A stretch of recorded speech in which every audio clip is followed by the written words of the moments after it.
Merci d'être encore avec nous. Elle a été découragée par beaucoup, mais Thembi Sitole s'est aventurée dans un secteur largement dominé par les hommes.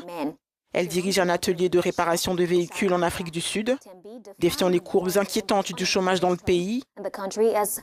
Thembi s'est forgé une clientèle régulière et a gagné la confiance des sociétés les plus influentes de l'industrie. La suite est racontée par Juliette Bewa et Ruth Lego. Attiré par la mécanique automobile, Thembi Sitole exprime sa passion ici, dans son garage, situé dans une banlieue au nord-ouest de Johannesburg. Contre toute attente, cette femme s'est passionnée pour ce métier dès son jeune âge. Pourtant, personne ne lui prédisait cette réussite dans ce domaine largement réservé aux hommes. Mais Thembi Sitole a dû travailler dur pour obtenir la reconnaissance.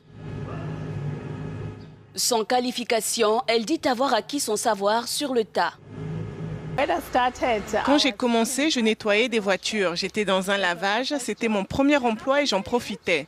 C'était un boulot comme les autres, mais je ne savais pas qu'un jour, je serais propriétaire de mon propre garage. Thembi a eu recours à des prêts bancaires pour essayer de convaincre ses clients de ses connaissances. C'est finalement en 2012 que son garage va asseoir une notoriété après le succès né d'un contrat signé avec une compagnie d'assurance pour réparer des véhicules endommagés. À la minute où je commence à discuter des dégâts sur une voiture, quand je fais une estimation, c'est à ce moment que les gens commencent à gagner en confiance. C'est quand ils commencent à réaliser que cette personne, même si c'est une femme, elle sait ce qu'elle fait. Son entreprise compte aujourd'hui 15 employés et rapporte environ 430 000 $ américains par an. Le plus grand tueur, c'est la peur. Les femmes ont besoin de dépasser cette peur et d'avoir des conseils de gens qui sont positifs dans la vie. Face aux difficultés économiques et au chômage grandissant, l'entrepreneuriat se présente comme une issue, un secteur informel mais source de revenus.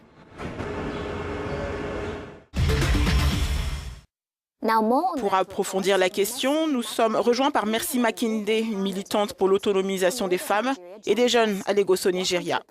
Bienvenue dans notre émission. De plus en plus de femmes africaines s'aventurent dans des métiers et activités largement dominés par les hommes, la mécanique, l'agriculture, la menuiserie et bien d'autres encore. Quelle est la cause de cette nouvelle tendance ? Certains hommes s'aventurent dans des professions réservées aux femmes, comme la coiffure, la confection de vêtements et d'autres. C'est donc une sorte de réinvention et d'actualisation de soi par rapport à l'autre sexe. Les femmes ont réalisé qu'elles ne peuvent plus se limiter à ce dont on les a confinées.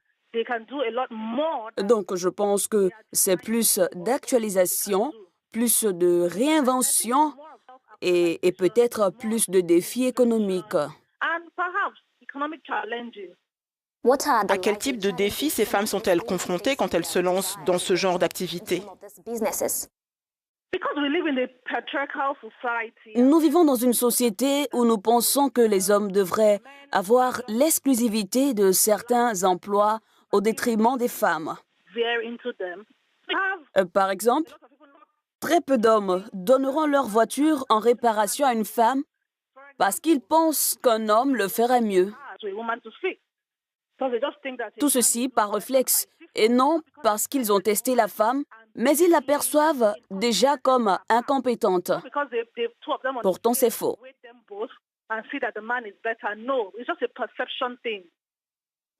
Pensez-vous que les femmes sont reléguées ou limitées à un certain type de métier en Afrique ?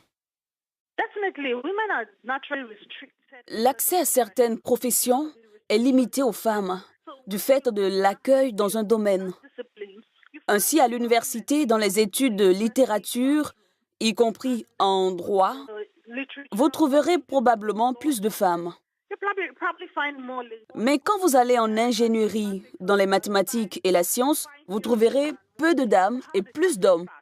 Comment cela a-t-il commencé? Tout a commencé dès le début, en dehors de l'école ou sur la place du marché. Tout part de la maison. Quand une mère achète un jouet pour un petit garçon, on lui fait comprendre comment cela fonctionne. Mais pour une petite fille, ce sera une poupée pour que la fillette lui fasse des tresses. Donc, nous conditionnons leur esprit qu'il y a certaines choses qu'un garçon peut faire et certaines choses qu'une fille peut faire. C'est donc notre mentalité. Cela dépend de la manière dont nous élevons les enfants. Merci d'avoir répondu à notre invitation.